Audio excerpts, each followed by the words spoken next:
Hey, what's going on, everybody? Happy Friday. Welcome to another edition of Mean Streets, powered by FTN, presented by Game Plus Network. Chris Meaney here with you on this Friday afternoon. Thanks for taking the time to hang out. Lots to get to here on the program.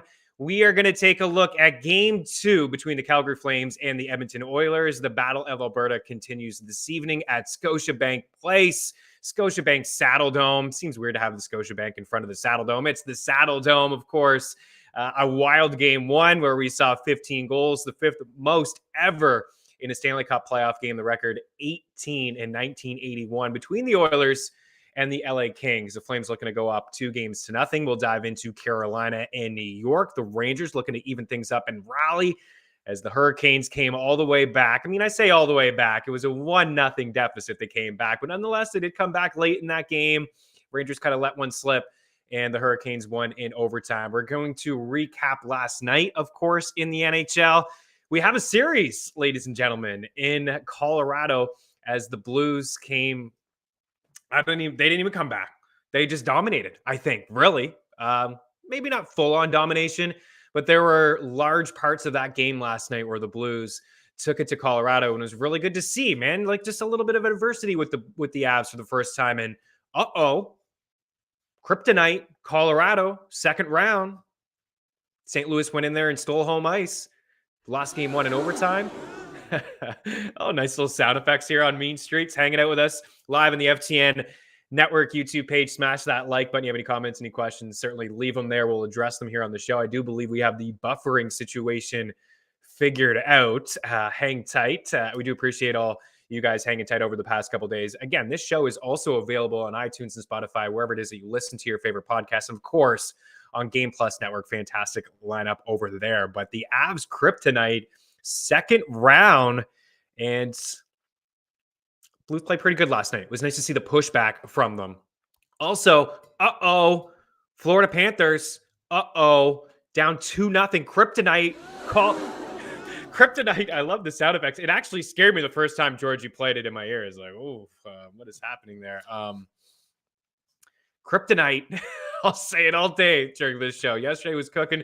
Tonight will be Kryptonite. The Tampa Bay Lightning. Are these guys going to do it again? They definitely have Florida's number. They came, that was a team in last night that just every run that they've had in the past couple of years and the success and now pushing 60 games without 2 losses in a row and the 17 losses bouncing back, right? The very next day or the very next game, they were blocking shots left, right, and center. So many guys left the game. Chernak left the game. Stamkos left the game. Hagel left. And they looking like when Florida was still going to just continue to maybe start to get some momentum. And they had such a strong third period where they came back late in the second and tied. And then what happened? A couple seconds left.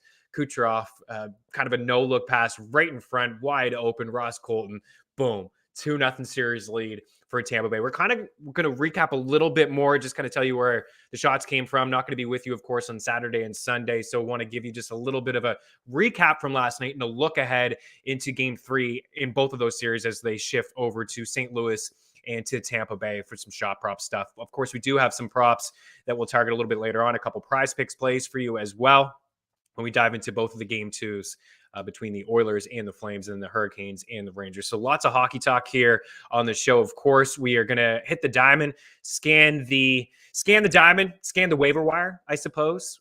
Certainly the pitching bump. Max Scherzer out 6 to 8 weeks with an oblique injury. Of course, he is a top pitcher in the game. He's off to a really good start. I think 4-1, 5-1 potentially.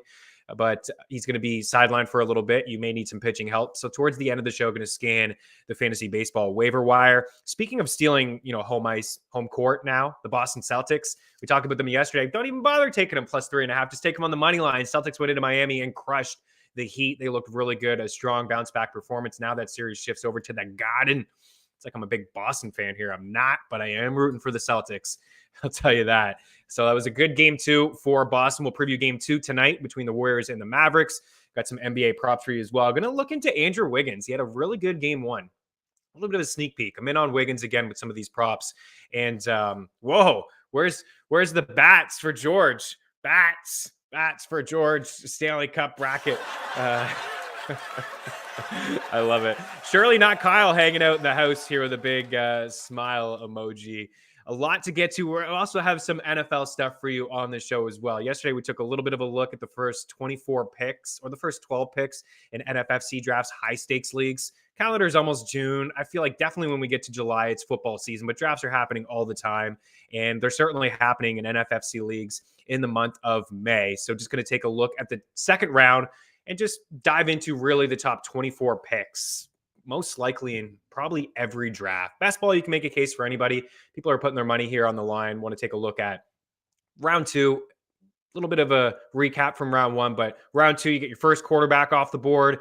You got 2 tight ends there. I think 5 wideouts and 4 backs. It's pretty even in terms of wide receivers and running backs, but you get a couple tight ends and a quarterback there. And speaking of fantasy football, our stat of the day, check out all of our accounts at FTN Daily, FTN Fantasy, and FTN Bets. This is courtesy of FTN Data. Pressured yards per attempt leaders last season in the NFL. Joe Burrow, phenomenal season. He just got better and better and better as the season went along. Of course, he was recovering from knee surgery, and the Bengals went to the Super Bowl on his arm. Lamar Jackson, 7.2 yards per attempt. Jimmy Garoppolo, is he going to be the week 1 starter for the 49ers? It looks like he is going to be a member of the 49ers when the season does get underway in September. Matthew Stafford traded in his old cell phone and got himself a new one, and the championship, as the Rams are fresh off winning it all last year. Russell Wilson heading from Seattle to Denver, his first game as a member of the Broncos, going to be in Seattle Monday Night Football.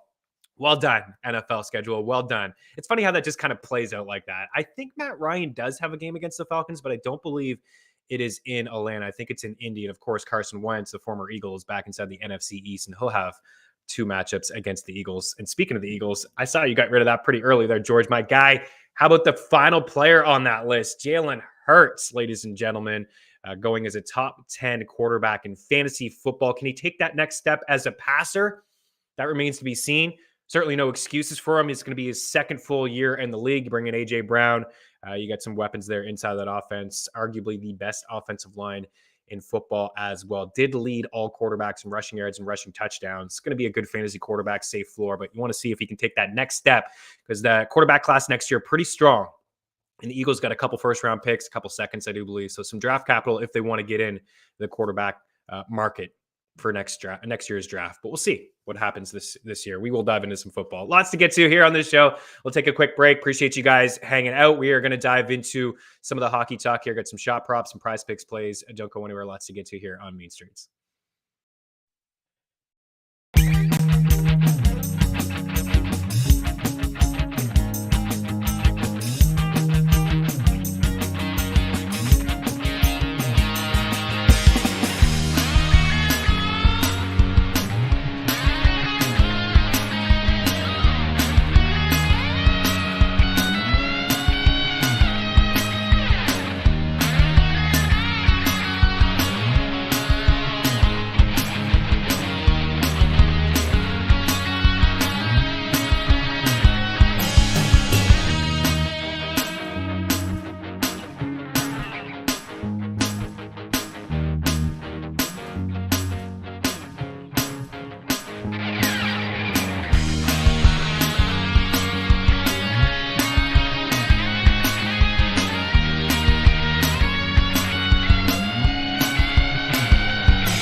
Welcome back in Mean Streets here on Game Plus Network. So a lot of hockey talk here over the next little bit. Before we dive into the games tonight, I didn't know if I was going to continue to do this, and I did get some positive feedback yesterday from one of our subscribers. Just said that he liked when I went through some of the games, like some of the 5-on-5 numbers. A lot of the statistics I get from Natural Stat Trick, just taking a look at shot attempts and scoring chances.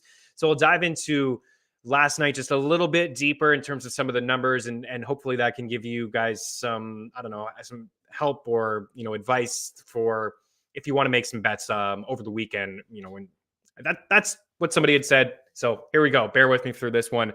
But if you do want all the picks, again, FTNbets.com. I feel like I'm just kind of like a broken record. It sounds super annoying, but FTNbets.com. And if you use the promo code NHL or Meaney, you're going to get all the NHL picks. You're going to get everybody's picks across all the sports from everybody at FTN. You get access to the Discord, some projections, some tools in there. And we have a Discord channel for every sport. I mean, guys are giving tennis picks, of course, golf here, round 2, PGA Championship. What a day from Rory yesterday. George, let's see, we got the applause there, the claps. You can do that one if you got that one handy. I'm sure you got all kinds. Oh, nice, Rory. Yes.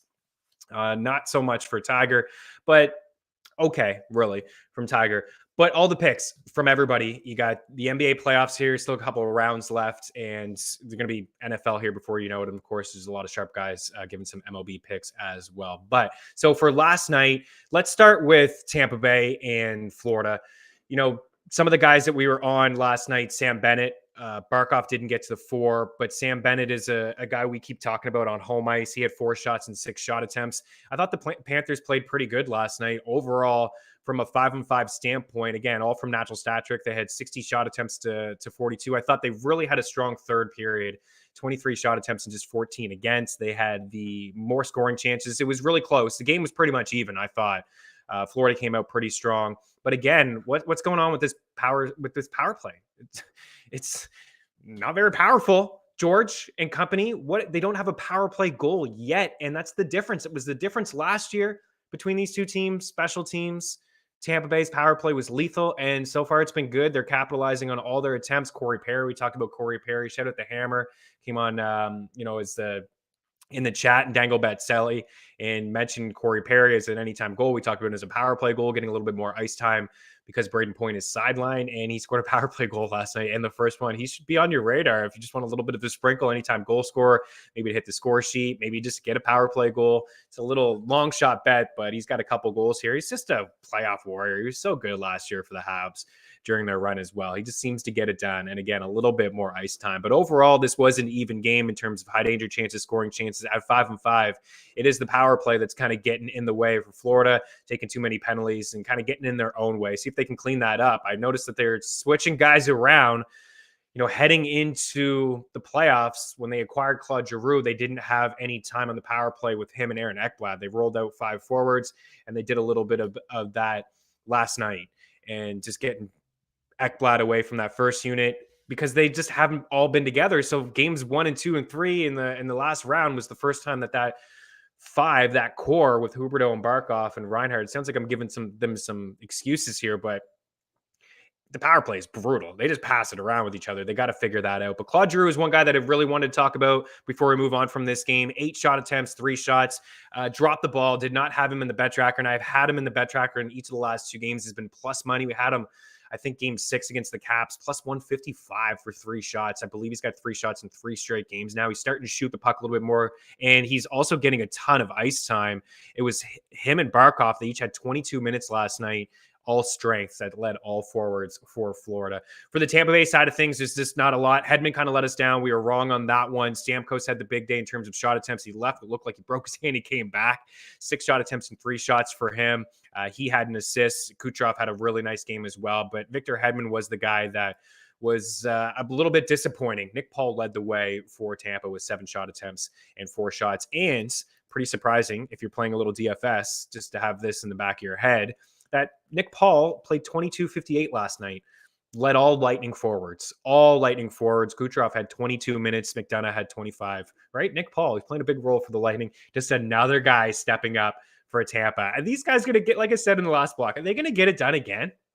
3 years in a row? pretty remarkable. They got Florida up against the ropes. They really do. Not counting the Panthers out yet, but it does not look good for them. Over in Colorado, the Avs, at the end of the day, when you look, the shot attempts, they're most likely always going to lead in shot attempts. And they did last night, 47-37 against at 5-5. The shots, though, pretty even, dead even, actually, 27 each. The scoring chances were in favor of the Blues last night at 5-5, 21-13. The high danger chances, 9-3. So a little bit of an outlier game for the Avs. We'll see. But now going back to St. Louis, some confidence for the Blues. Last year, they got swept by the Avs. Now they go into St. Louis or Colorado. They lose game one in overtime. They got badly outplayed. Binnington kept them in the game. They hung around. And then they went in and won last night. Ryan O'Reilly, another big night from Ryan O'Reilly. We keep talking about him on this show. He had another 3 shots last night, and he hit the score sheet. So he's got points in 7 of his 8 games here so far to start. And he's a guy that I think we should continue to attack. So tomorrow, if you're looking for a point prop, it's usually been about -130 in each of the past couple of days. His shot prop's been at plus money. I think closer to puck drop, I saw -115 over at DraftKings and FanDuel. So that may be going away, but still going to be a really good price. We could probably hammer Ryan O'Reilly a couple more times. Now he's going to get those. I still think they'll probably go toe-to-toe, and Brewer is going to want to have O'Reilly out there with McKinnon at any time that he's on the ice. They're going to get those matchups, but still, he's doing a really good job. Perron was the big one last night. We've kind of got away from him. Didn't like him. Didn't like what I saw in game one. Just losing touch of puck a lot. He didn't have too many shot attempts, but last night was a great night for him. Of course, he had the 2 goals, 6 shot attempts and 5 shots. O'Reilly finished with 4 shots. Saad is on that line. Former Av had 3 shots and an empty netter there. But Jordan Kyrou, we said if you really do want to back this Blues team, and a shout out to Joe Madden, who on Danglebet Selly did back the Blues on the reverse puck line to not lose by 2 at -120. But if you are going to back the Blues, what we talked about is the 3, right? It'd be Ryan O'Reilly, Jordan Kyrou, and then David Perron, right? I think you can put him back into your player pool. There's been a lot of offense from the back end. Colton Parayko has been really good over the past couple of games, 6 shot attempts and 5 shots for him. And he led all Blues players in ice time, and he probably will moving forward. Him and Justin Falk will be right there around the 25-minute mark. But if the Blues are going to want to win, well, of course they want to win. If the Blues find a way to win, it's going to be because of some of their other pieces, like Vladimir Tarasenko is going to need to step up in this series. Quiet again last night, 2 shots. He didn't have a shot, I don't think, in game 1. Going to get the better matchups, as we discussed, as the series shifts. But he's going to have to show up. Pavel Buchnevich is another guy that's going to have to show up as well. On to tonight. Let's start with the Battle of Alberta. This was a wild game, 9-6 in game 1. Lots of offense on both sides. The Flames did dominate the play with 60 shot attempts. And it was the big trio for Calgary that stood out. But there's another trio that I want to talk about here as a sneaky little trio. If you're playing DFS tonight, or if you're looking for some point props, it's the second line. And there's a couple takeaways here for me. So for Calgary at 5-5, they just had 4 different combinations in 5-5 play. All 4 of their lines, they just rolled them.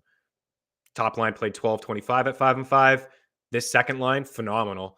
Backlund, Coleman, and Andrew Apani, they played 9-07. They dominated. They had the 2 goals at 5-5. They didn't lead shot attempts and scoring chances as that top line, but they had the second most shot attempts, and they had the second most scoring chances. And the expected goal share was number 2 on the team as well. Pretty beneficial. Coleman had a really, really strong game. I was looking for shot props for Coleman. Couldn't find any. I think if you do find him closer to puck drop, check out prizepicks.com. We'll get into prize picks in the next segment, George. I got a couple. But Coleman, I think, will show up over there. I think we could see him on certain books at plus money. And he was a huge factor in game 1, Blake Coleman. So just keep an eye on him. Of course, we're going to want to, you're going to want to get involved with that top line in Calgary.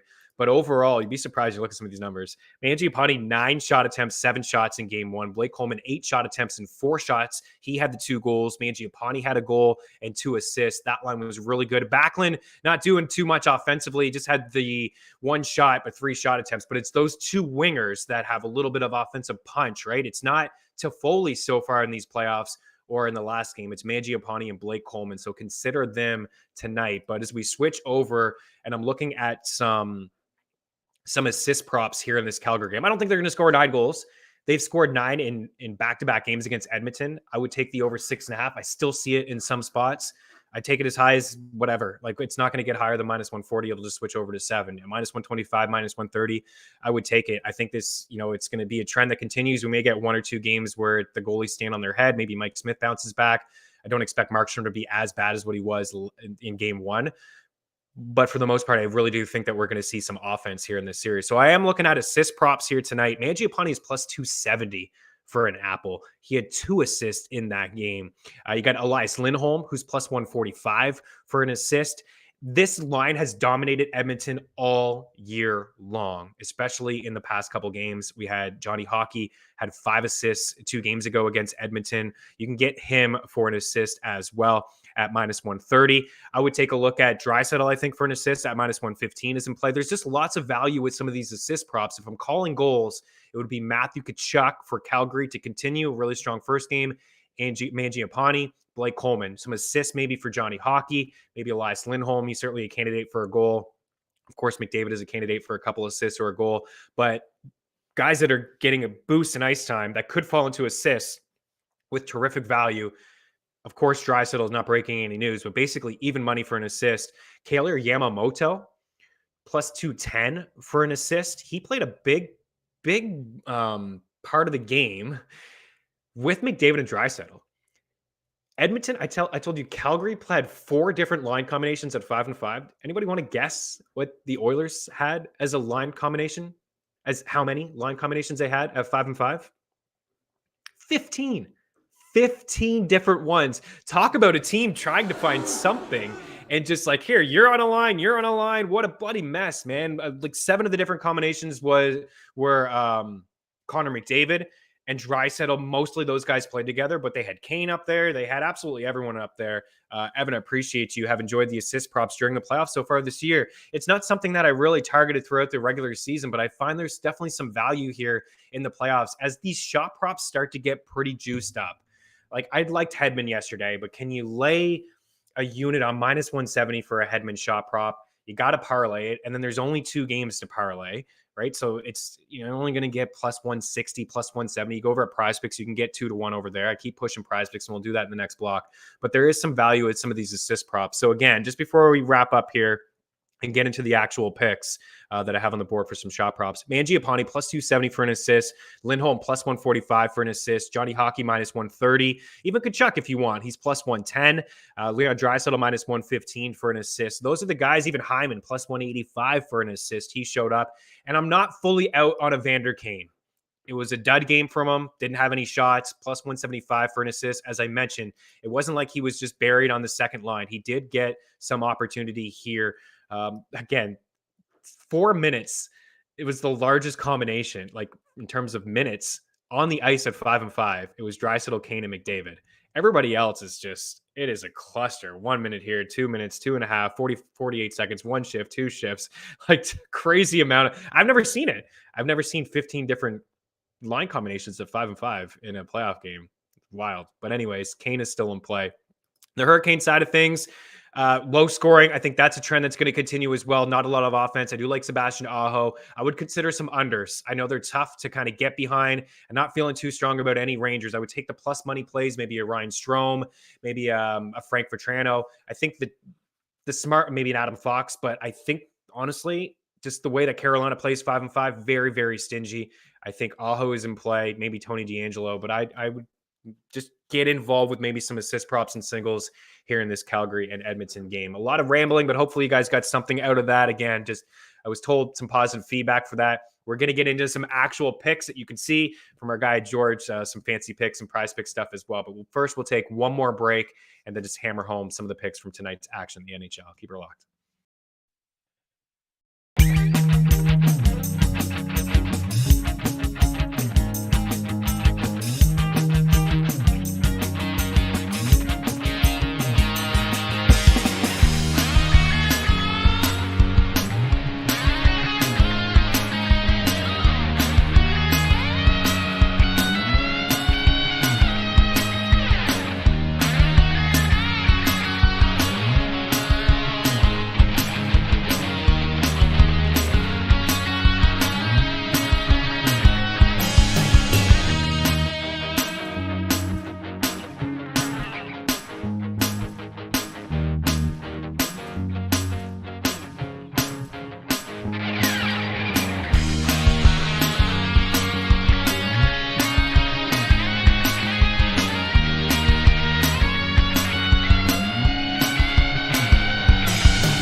Welcome back in, guys. Let's continue the hockey talk here. Let's start with Prize Picks. So I did take a look in the commercial break. Blake Coleman is available over there, but I am going to lead here with wow. I am going to lead here with Seth Jarvis. 2.5 shots. Yes. My goodness. Happy Friday on the bats early, ladies and gentlemen. Seth Jarvis over 2.5 shots. Can't find him anywhere else besides Prize Picks, which is super cool. And that's another reason why Prize Picks is so awesome. A simple over or under on a player's prop or their fantasy score. You don't have to go perfect. You can go 3 for 4, 4 for 5 in the flex plays, earn yourself a profit. You can take those two that you saw on the board. That pays out 2-1. And I'll get into the second one in just a little bit. But for Seth Jarvis, again, if you are just new to Prize Picks, we have a free pick tracker. You can mix and match across all the sports. You can take a couple from just one game. We can get involved with several Flames and Oilers tonight in one parlay. That's awesome. You can't do that over at DraftKings. You can't do that over at FanDuel. You can't do that anywhere, any other books. You just can't. You can't do a parlay like that. So you can take multiple players from the same game as long as you just have two representatives, one Calgary, one Edmonton, one Hurricane, one Ranger. But Seth Jarvis on my radar, was looking for him last night, couldn't find it. He's got 3 shots in back-to-back games. He's cleared 2.5 shots in 4 of his last 6 games. He has 17 shots over those 4 games. 4 of his last 6 he is cleared here with consistency. And a couple of the games that he didn't, he was stuck on 2 shots. He's been a big-time player for the Hurricanes in the playoffs. It's a little bit of a breakout coming out party here for Seth, who has 3 goals and 3 points. And what I really like is the ice time has increased in each of his past couple of games. 15 minutes, 18:31, 18:34. 18:34. The rookie's playing a lot here up on that top line with Sebastian Aho. And when they couldn't get the offense going in game 1 against the Rangers, they kept Aho and Jarvis together. They just went back to the old Rod Brind'Amour, said, okay, let's go back to what was working earlier in the year. Andrei Svechnikov, you're off the top line. Teuvo Teravainen, you're on. What happened late in the game? It's like all 3 of them were in on it, kind of like a tic-tac-toe. Aho back in the net. Hurricanes tied it up, win it in overtime. So Seth Jarvis, clearly on my radar here. If you can find him for a point, I'm interested. Maybe a goal here, interested as well. But I don't see a lot of offense. A 2-1 final, I kind of see something like that this evening as well. Maybe 3-2. Also on the board, you see this one? God, I've got to have this one, right? Oilers and Flames, starting goalies. Goals allowed in the first 8 minutes. 1 goal in the first 8 minutes. Yes, please. Let's go. We had 7 goals, not even halfway through game 1. 2 goals in the first minute for the Flames. I do expect the Oilers to try to play a little tighter. I just don't think they have the personnel, and I don't think that they have the goaltending. Mike Smith was good in round 1. Flames aren't the Kings. They got a little bit more offensive firepower than LA. So I'm going to take the over on that. And just to give you a little bit of a feel the difference, I saw that similar prop. It wasn't, George, what was that? The first 8 minutes there? I saw 9.5 minutes over at DraftKings at minus 195. Like, this is, you parlay both those together, that's plus 200. If you did a shot prop with that minus 195, you're not getting plus 200. So check out ftndaily.com for the free pick tracker, and also use that promo code FTN because they'll match your first deposit 100% up to $100. Tino Rodriguez in the house, checking in to say one thing. Rory. Yes, we did a little bit of a Rory dance yesterday. We had Rory under opening round 71, I believe it was at, George. A nice round 1 for Rory. I'm not sure what's going on here today at the PGA Championship, but a good start for Rory McIlroy, who we were on this show. And George, if he wins, you're just going to have to come on, man. No excuses, right? You know, I know you were traveling. You wanted to, I thought we were going to get together and talk up Rory and have some bats, but maybe next week. I got a couple more plays for you as well, some shot props. I'm not really breaking any news with these guys, right? Johnny Hockey, Connor McDavid, Matthew Tkachuk, and Sebastian Aho. Those are the 4 that I feel the most confident about, right? For Johnny Gaudreau, 7 shots in game 1. Back-to-back games where he's had 7 shots. He's had at least 4 shots in 3 straight and 5 of his past 6. He's been really good against the Edmonton Oilers this season. You go back to the other game where they had 9 goals against the Oilers, and he cleared the 3.5 shots as well. In fact, he cleared 3.5 shots, which was plus money and still is plus money. In the first period of that game, he had 4 shots. Matthew Tkachuk had a big game. He is juiced a little bit at 2.5. but I still like him as well. A lot of success against the Oilers this season. He's got 14 shots and 4 goals in his last 2 games. Coming in hot. His brother's watching him, chugging Labatt's in the stands. I love the photo of him walking up the stands, chugging a beer. He had 2 in the back pocket. He's ready to go. And, I saw a Photoshop of, I think it was Austin Matthews, Mitch Marner, and William Nylander and John Tavares in the stands there as well, having a couple bats, rocking a Flames jersey. Yes. That one actually wasn't planned, but you did tell me you had that one on there. Nice. Well done. Other shot props that I had on there, Sebastian Aho. This one Hurricane that I can trust. Svechnikov had those shot attempts. I think if you're looking for, I said we already did Seth Jarvis. That one I do have some faith in, but you can only find that over at Prize Picks. I don't believe Prize Picks is available in every state soon. Certainly available north of the border. But yeah, we got Sebastian Aho there as the Hurricane to trust. And Connor McDavid, of course. Connor McDavid, a really strong first game, 5 shots. His last few games, 4 shots, 6, 6, and 5. He does have goals in 4 straight as well. It's not, he's going to do his thing, right? He's going to do whatever he can, especially with Leon Draisaitl not feeling 100% as well. Didn't mention Draisaitl. I do like Leon Draisaitl.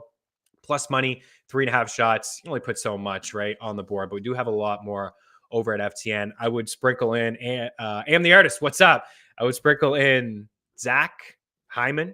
I think Zach Hyman is interesting. And I would just try those assist props, with Yamamoto, Kane. I have no problem actually going back to Kane, but there's some better plays on the board, certainly. Take a quick break and we'll look at game 2. Mavericks and Warriors. I got some props. Going to talk about the old Canadian boy from the Warriors. We're going to talk about him a lot in the next block. Keep her locked.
Welcome back in. Chris Meaney here with you. A game 2 of the NBA Western Conference Finals. Daily Handle in the house.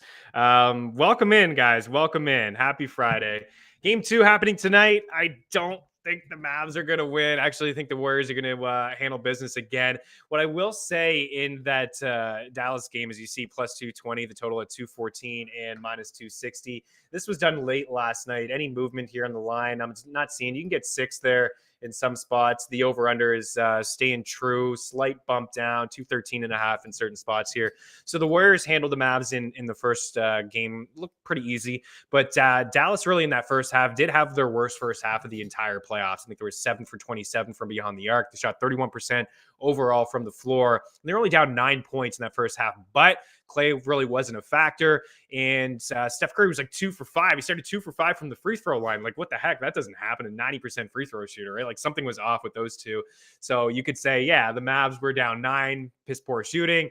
Could have been, a lot better, but also those two Splash Brothers didn't have a great first half. And then they kind of right away in the second half, the first couple minutes, the game was over. So it was a bit of a, it's a learning curve for some of these younger Mavs. Certainly Jason Kidd has kind of been recycled a little bit. I don't want to call him a recycled coach. Of course, he spent some time with the Nets, but here with the Mavs, he's been pretty strong, and they will make some defensive adjustments, I do believe. But this Warriors team, man, I said it the other day, it just looks like it looks stronger than the Warriors of old. Of course, that one season with KD, but before KD, when you had the big three and Draymond in there as well. But Jordan Poole's looked really good, and Andrew Wiggins has looked really good. I thought he had a strong game one, and he's been strong over the past couple of games as well. Luka won't finish with under 30 points. Supporting cast will be much better. I do agree. I don't think that they're going to win here, though, Daily Handle. I have a lean actually to the Warriors kind of covering. It's 6.5 is a lot. I think the game will be a lot tighter, maybe into the fourth quarter. I think where Dallas will have to kind of get back into the series is at home, and maybe they were able to make some adjustments like they did in the last round against the Suns when they went down 2-0 in Phoenix, won the home games, and then won that one in Game 7. I want to give a little bit of love to Wiggins. So last night it was 15.5 points. I just checked right now. It's 16.5 points for Andrew Wiggins, his point prop at plus 100. He had 19 points in Game 1. He was 8 for 17 from the floor, and he was 3 for 8 from beyond the arc. But he's been at 16 points in six of his last 7 games. He did it a couple times in the opening round, but Curry, I didn't want to really count those ones because Curry wasn't full go. He didn't play a whole lot, but Curry was full go against Memphis. He's full go in Game 1. So for Wiggins, he's cleared this number, 16.5 in 5 of his last 7, been on 16 in 6 of his last 7. And I like his 3-point prop here, 1.5 threes. Wiggins, absolutely. You just took it right out of my mouth. I got it right down. 15.5, changed to 16.5 plus money. 1.5 threes for Andrew Wiggins, 3 for 8 from beyond the arc in that game. He's got 6 threes in his last 2 games, 3 for 5 the game before that. He's probably going to jack up a couple threes here today. I want to see if there's any movement in the line. I do believe it's just a pretty good price. Yeah, minus 115 for 2 threes here tonight for Andrew Wiggins. That's the Warrior for me. And then I like Reggie Bullock over 9.5 points and over 2.5 threes for Reggie Bullock. He showed up in a decent way, right? But what I like about Bullock is the minutes are really there. Only 36, but it was a blowout. He kind of sat. He's been up in the 40-minute range a couple times over the past few games, and he jacks a lot of shots from beyond the arc. And usually they're open shots, and he hits a couple of them. He didn't hit too many. He hit 3. So the 2.5 is plus money. 3 for 10 from beyond the arc. Another game, 2 games before that was 5 for 11. He has other games in this series, 4 for 8, 4 for 9. So he takes enough threes, plays enough. The wide open shots are going to be there with Luka driving. He kicks it out so well that I am willing to take the 9.5, and it kind of correlates. Like if I feel he's going to get 3 threes here tonight, and I like the 2.5 plus money, then he's going to get 10 points, right? We're just asking for another bucket, maybe an and one, get to the line, hit a couple free throws, and we're right there. So Reggie Bullock is the one guy for me for the Mavs. I do agree, Daily Handle. I think Luka will bounce back and have another performance, a stronger one. But that number is pretty high. I'm not totally in on it. But Spencer Dinwiddie is a guy that we had successfully hit in Game 1. 1.5 threes was minus 115 for Spencer Dinwiddie. Now it's minus 165. I think this one is more of a, hey, I'm playing the same game parlay. I'm getting Wiggins points, Wiggins threes, Bullock threes, Bullock points, and Spencer Dinwiddie, chuck him in there at 1.5 threes. 3 for 7 from beyond the arc in the last game, 5 for 11 overall. I do like his point prop sitting at 16.5. He had 17 points off the bench. He had 30 in that big Game 7 win in Phoenix. He was 5 for 7 from beyond the arc in that game. In fact, he has had at least 3 threes in 3 straight games here, and he's taken 7 shots from beyond the arc in each of those 3 games. So Spencer Dinwiddie over 1.5 threes as well. You may have to parlay that one into a same game parlay, but the other ones are pretty decent here for Wiggins points, threes, Bullock points, and threes. Again, a lean to the Warriors covering. I think where the series shifts maybe in Dallas's favor will be at home, but it's going to be tough for them. Draymond, man, that guy, he grinds my gears, but you can't hate the effort that he gives, the intensity that he brings. an elite defender still, one of the best, probably the best in my opinion, still has it. And at this time of the season, right, you kind of flip the switch, battle through some injuries. Not a guy that's going to rack up a lot of points, sometimes flirts with the triple doubles, going to chip in with a couple of blocks, some steals, grab some boards. I'd like him to shoot from beyond the arc a little bit more. It was once when he was wide open. I'm like, yeah, you take that. You take that, Dre. And he took it. And it was Brick City for Draymond Green. We're going to switch gears yet again. I'm going to save the baseball talk towards the end of the show, the very end. We do have just a couple things I wanted to address. Max Scherzer is going to be out 6 to 8 weeks. So I got a couple pitchers that are maybe hanging around waiver wires in Yahoo, ESPN, CBS, Fantrax leagues, wherever it is that you play your fantasy baseball league. So a couple that can help you out. Draymond is a beast, but I agree. Can't stand the guy. Plays winning basketball. He really does. The Daily Handle. Very high IQ. Very high IQ. And did a good job, I thought, on Jalen Brunson. Brunson was on him quite a bit with some of the switches. And he forced Brunson into some shots outside. I don't want Brunson taking shots from beyond the arc. You don't either. If you've seen his three-point prop, I'd consider the under. He doesn't do too well from beyond the arc. He needs to get into the paint, and he's pretty much automatic when he gets into the lane. Another quick break. We will dive into some football. We're going to look at rounds 1 and 2 of high-stakes leagues here, drafts that have happened in the month of May. Stay tuned.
Tino, I didn't know if you're still hanging around. Yeah, skip Scherzer's injury, he says, and just talk about MV Pete walking off for 50. Yeah, man. Bomb. Pete Alonso, nice. Mets are nice. Still playing good ball. Scherzer will be fine, right? Then you get DeGrom back soon. Way you go. Polar Bear is a PTP, he says. Jack City, Tino. Yeah. Tino, I don't know if you remember. I think we certainly did talk about him as leading the league in home runs at 20-1, but I know you're hanging out here, and it's we should have had you on the show here for a segment. I hope everything is well with you, dude. But Jordan Alvarez, it's looking like a pretty good bet that we had as well to lead the bigs in homers. He's got the most home runs against right-handed pitching, 11. He did not go deep yesterday. I think he's got 12 overall, but he's right there. Our guy Hunter Renfroe is right there at 70-1 over at Caesars. Yeah, and the warmer weather. Red Sox are starting to cook too, right? Big Trevor Story day. How about that, George? Trevor Story. I was going to do baseball in the next block, but Trevor Story, I think he went 4 for 4 yesterday. He had a couple homers, stole a base, 5 runs, 7 ribbies. He had a big day.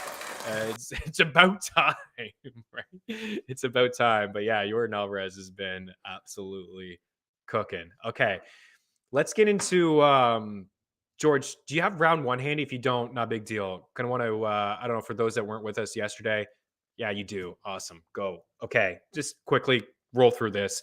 So NFFC high stakes leagues. We're gonna have all kinds of content. Of course, we got rankings and all kinds of everything that you need over at ftnfantasy.com. Use the promo code Meaney. Save yourself a little bit of cash. We'll give away some betting packages or some fantasy football packages here soon again to get you set for your drafts. But no surprise to see Jonathan Taylor. This is the ADP from drafts, high stakes leagues, money on the line for the month of May. 20 days in here, decent sample size of some drafts. But Jonathan Taylor on average going number 1 overall, Cooper Kupp, the monster year, best of all time. Number 2, Austin Eckler, Justin Jefferson in there. Christian McCaffrey takes the biggest drop from, last season. I'm kind of out on McCaffrey. As I said yesterday, if somehow he fell to like 7 or 8, I'd be in on it. But from a fantasy point per game standpoint, still a beast. 18 points last season. I think like 20 the year before that, but a couple injuries now, back-to-back years. Maybe they scale back from him just a little bit, and still some shaky quarterback play in Carolina this year. I really like Najee Harris, just a guy that's going to touch the ball quite a bit, not going to get taken off the field too much on third down. You know that he can catch, the added element there. With a few targets out of the backfield, and targets a little bit more valuable sometimes than carries, but it's going to be a guy that I think will finish maybe 2, maybe even 1. He might be right there with Taylor in terms of touches per game for a running back. I could certainly see that. A ton of touches. Henry, do they scale back from him? I don't think so, but how much more can he handle? He's had a lot of work over the past couple of seasons, a lot of tread on the tires for a Derrick Henry, and he's coming off the list, Frank, there. We played a little bit towards the end, but I don't know. I think I'm out on that price as well. And then, George, back up to the board with some of the wide receivers here. I like Chase. I said yesterday I wouldn't be shocked if T. Higgins had a very similar season to Jamar Chase, but the upside does belong with Jamar. But T, I think, is a terrific value to get into him probably when we talk about round 4. Devontae Adams for the Raiders. I don't think there's going to be too much of a drop-off. I think maybe a little bit in terms of touchdowns, but I like Derek Carr. Tino's Raiders. Derek Carr is a very accurate quarterback. He has been over the past couple of seasons. He's not too far removed from getting MVP votes when he had Amari Cooper and Michael Crabtree on his side. Chad Midgley, shout out Anthem Sports and Entertainment, Game Plus. Your Raiders got to be stoked, dude, with some of the additions that Las Vegas has made here. And Devontae Adams, I think, is going to be great. Derek Carr, I think, is a really good option. You leave your draft, last pick of the draft, Derek Carr, guarantee it. Guys are not going to draft this guy. You got Renfro, you got Waller, you got Devontae Adams there. Dalvin Cook, man, what a big drop-off for Dalvin Cook. A couple years now with some injuries as well. I think you definitely want to leave the draft if you have Cook with Alexander Madison. It kind of feels like a waste, though, to take like 2 guys. Like you're wasting a pick in, mid-range just to get a backup handcuff. I don't know. I think I'm just out on Cook. I do like Joe Mixon there at the end of the first. A strong season from Mixon, catching a lot of balls out of the backfield. He was really good to us down the stretch of last year, especially into the postseason with the catch. He was plus money for 2.5 grabs. That was terrific value. This Bengals offense is going to be really good again. Joe Mixon, certainly a beast. And the final pick there, Javonte Williams. Love the guy, but they brought back Melvin Gordon. That kind of stinks. From a dynasty standpoint, Javonte Williams, I would have him as like RB2. RB3. He's that high for me from a dynasty standpoint. You're starting a dynasty league fresh this year. He's certainly a first-round pick. He's a top 5 pick, I think. I like to go wide receivers in dynasty leagues. These running backs have a short shelf life, but the offense is going to be better with Russell. You know that they want to run the football. You just don't know. Melvin Gordon's a good back in his own right, and he's strong. He's good inside the red zone, catching balls out of the backfield. He's a good, decent pass blocker, so he's going to be in there quite a bit. Now, round 2, we get into the first quarterback off the board in Josh Allen at the end of round 2. Of course, your number 1 quarterback in fantasy last year, touchdown to interception ratio 37-10.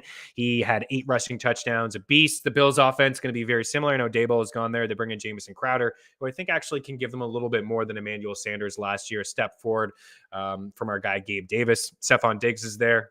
First wideout off the board in the second round. I don't mind DeAndre Swift. I think he's okay.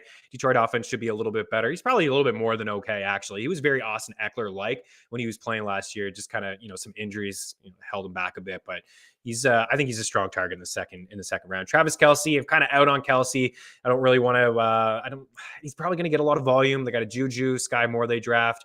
I think he has like 1 or 2 really solid campaigns left in him for a fantasy standpoint. Still a real good player. Just don't think I want to spend that second round pick on Travis Kelce. You also saw Mark Andrews in there as pick number 20, the second tight end off the board.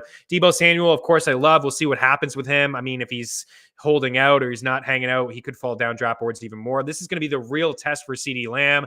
CeeDee Lamb went really early last year as like a top 10 wide receiver, did not return value, not at all. I think he had like 77 some odd catches, like in around that range, just didn't return value. But now Amari Cooper is gone. They don't have Cedric Wilson. I think Schultz is in for another strong year. Dalton, Michael Gallup is going to miss some time, almost certainly going to land on the pup to start the season. And they did draft Jalen Tolbert, so he could have an opportunity. But really, CeeDee Lamb is going to get the keys to this offense. He's going to be Dak's number one target. I have no problem with where he's going in drafts. We'll see if he can, how much top coverage he really can handle. It's going to be a difference. We've seen some players kind of falter in that first year without that top wide receiver. Amari Cooper got a lot of attention. I go with Juju Smith-Schuster when Antonio Brown left, a lot of attention, and he had a bit of a down year. Love Leonard Fournette.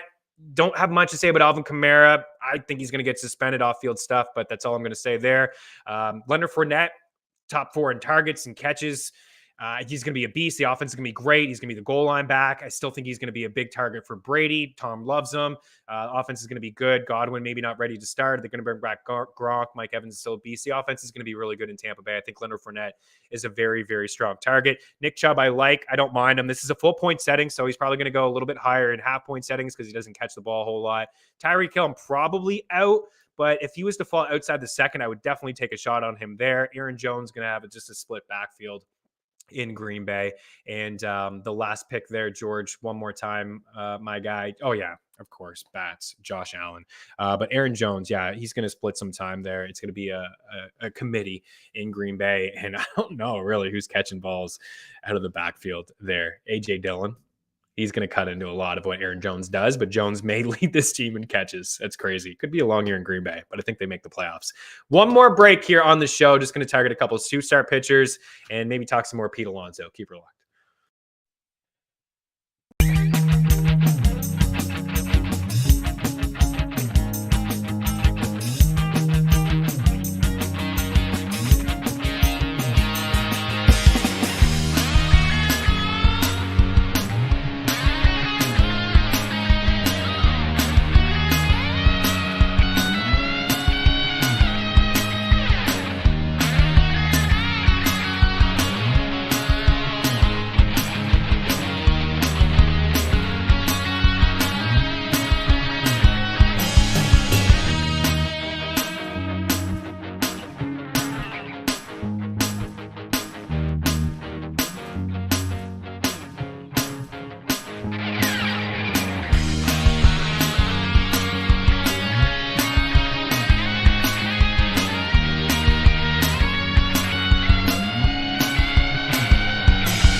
All right, welcome back in one final time. Daily Handle, your cousin Josh Allen. Yes, Jolin, Jordan, Josh Allen. A lot to like about Josh Allen as the Buffalo Bills are Super Bowl favorites. It's going to be tough, though. It's going to be a really tough path in the AFC to get to the Super Bowl. There's no question. There's a lot of real good teams. So you lost Max Scherzer. You need some replacements. There's some relievers out there, like Michael King is a guy, who can just eat up some innings. He's still kind of hanging around some waiver wires I see here. Just, instead of rolling out average two-star pitchers, Steven Matz is a two-star guy here, but he does have a couple tough matchups, a little bit of a revenge spot against the Blue Jays. He's been hot and cold. But, in deeper formats, I think he is fine. I'm going to give a little bit of love here to the Red Sox, George, as we finish up here. Nick Pivetta, he's coming off a complete game against the Astros, 9 innings. He had 8 strikeouts. He's had at least 8 strikeouts in 2 of his last 4. He can rack up some Ks. Now, he does get into some trouble with some command and then, allows a couple bombs here and there. The White Sox are starting to get on a little bit of a roll. I've talked about this to you before. Ski masks are off, warmer weather at Fenway, and more Trevor Story love in a second. But Pivetta, his ownership is 16% in Yahoo leagues. If you look for some strikeouts, tough matchup against the White Sox in his next spot, but he just had 8 strikeouts against a Houston team that doesn't really allow a lot of contact, and they strike out quite a bit themselves. So he could be available. Martin Perez is if you're really, really desperate, he keeps the ball on the ground. It's been a couple of really strong starts from one against George's Red Sox. He does have the Astros here tonight, but that's a little bit of a risky one, but somebody to certainly keep an eye on overall. And on the way out, let's give some love to Story. So we got Robbie Ray, those north of the border. We got about 30 seconds here. Former Blue Jays pitcher, struggles with long ball. You guys all know he had a great season last year, AL Cy Young winner, but he struggles with command. He has a high fly ball rate, and he gives up bombs. He's going to go into Fenway tonight and take on the Red Sox. And I'll tell you what, once you get into a bit of a groove, right? Story was so bad for the first 4 or 5 weeks. He's plus 385 for a home run tonight, and he's plus 115 for over 1.5 total bases. Trevor Story, ladies and gentlemen, I think he gets it done tonight against Robbie Ray, and historically known to mash lefty pitchers. We're out of here. Have a great weekend. We'll talk to you Monday. Cheers.